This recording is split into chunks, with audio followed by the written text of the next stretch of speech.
Join me as I take on the challenge of mastering the secret to making the perfect Jiaozi from scratch.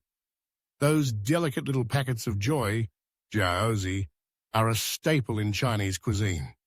For many of us, they evoke memories of family gatherings and cozy nights. But what makes a great Jiaozi truly special?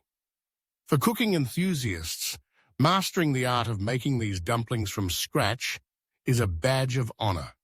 It's a testament to patience, skill, and dedication. So what's the biggest hurdle when it comes to making Jiaozi? For many of us, it's the dough. Getting it just right can be a real challenge. If it's too sticky, it's a nightmare to work with. It's like biting into a piece of leather if it's too dry. And don't even get me started on the filling. How do you balance the flavors? Do you go traditional with pork and veggies, or do you get adventurous and add some kimchi? Another common issue is consistency.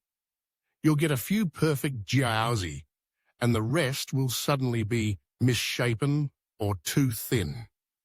It's frustrating to say the least. And what about the cooking method? Do you boil, steam, or pan fry? The possibilities are endless, and it can be overwhelming. But fear not, my fellow Jiaozi enthusiasts. Today, I will share my secrets for making perfect Jiaozi every time. From the dough to the filling, we'll cover it all. To start, let's discuss the dough. The key is to use a combination of all-purpose flour and wheat starch. The ratio is crucial, so ensure you use the proper proportions. Next, add some warm water and a pinch of salt. Mix it all together until it forms a smooth ball.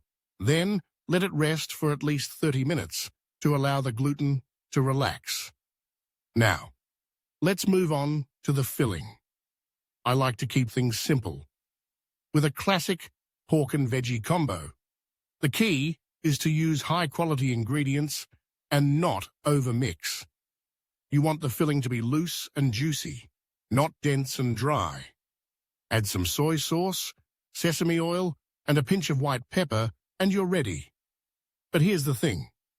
The real secret to making perfect jiaozi is in the rolling. You want to ensure your dough is thin and even, but not too thin. You're aiming for that perfect balance of crispy and chewy. To achieve this, you'll want to use a combination of rolling and stretching. It takes a little practice, but trust me, it's worth it. So, what's the one ingredient that takes my jiaozi to the next level?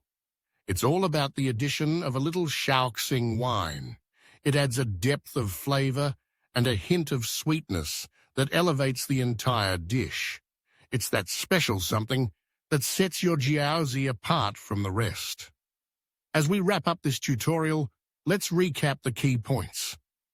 We've covered the importance of using the correct ratio of flour to starch, the need to let the dough rest, and the secret to making the perfect filling. We've also discussed the importance of rolling and stretching the dough, and the game-changing addition of Shaoxing wine. So what are you waiting for to try this recipe? Let me know how it turns out in the comments below. And if you're new here, consider subscribing for more cooking tutorials and recipes. Thanks for watching, and I'll see you in the following video.